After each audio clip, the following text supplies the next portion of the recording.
Siamo qui con Enrico Ramazzina, direttore dell'ANCE Veneto. Ascolti, oggi si è parlato molto di semplificazione, di sportelli unici e si è tornato anche su due temi molto importanti per l'economia, piano casa e comunque anche le convenzioni con la pubblica amministrazione. Riguardo cosa si può dire? Ma al riguardo sono due punti che riguardano complessivamente la semplificazione della burocrazia, no?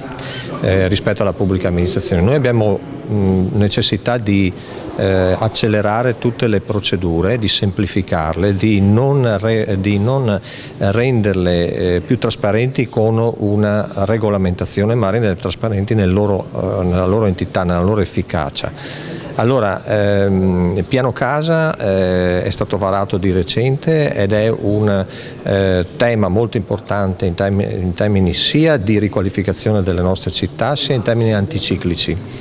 È una norma temporanea che è stata riproposta per un altro biennio ed è importante in termini di procedura perché chiaramente consente di svolgere una serie di attività di riqualificazione dell'abitazione, della residenza, degli alberghi nei centri storici e quant'altro di interesse con una procedura veloce. Ecco, quindi è chiaro che noi abbiamo puntato molto, il settore delle costruzioni punta molto su questo, non tanto perché ne abbia un beneficio diretto, perché il beneficio diretto è per i cittadini che investono i loro denari sulla procedura, ma il settore delle costruzioni ovviamente è interessato per quanto riguarda la fase di esecuzione. Lo sportello unico per le attività produttive è un altro aspetto che non è nuovo nel nostro panorama legislativo perché ha più di quasi 20 anni sostanzialmente e oggi è importante rinnovarlo per consentire proprio procedure veloci per chi deve investire nel tessuto economico del Veneto.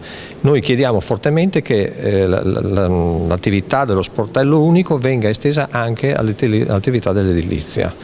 Voi tenete conto che il Veneto soprattutto è un territorio su cui gli investitori esteri sono molto attenti, nel senso che hanno l'intenzione forte di investire, perché Venezia chiaramente attrae, no? Il Veneto è Venezia e quindi all'esterno la riconoscibilità del Veneto è legata a questo marchio che abbiamo. Però quando l'investitore viene qui estero per l'investimento fugge per quanto riguarda qualsiasi tipo di attività che ha a che fare con procedure legate alla pubblica amministrazione. Noi non possiamo più permetterci questa situazione.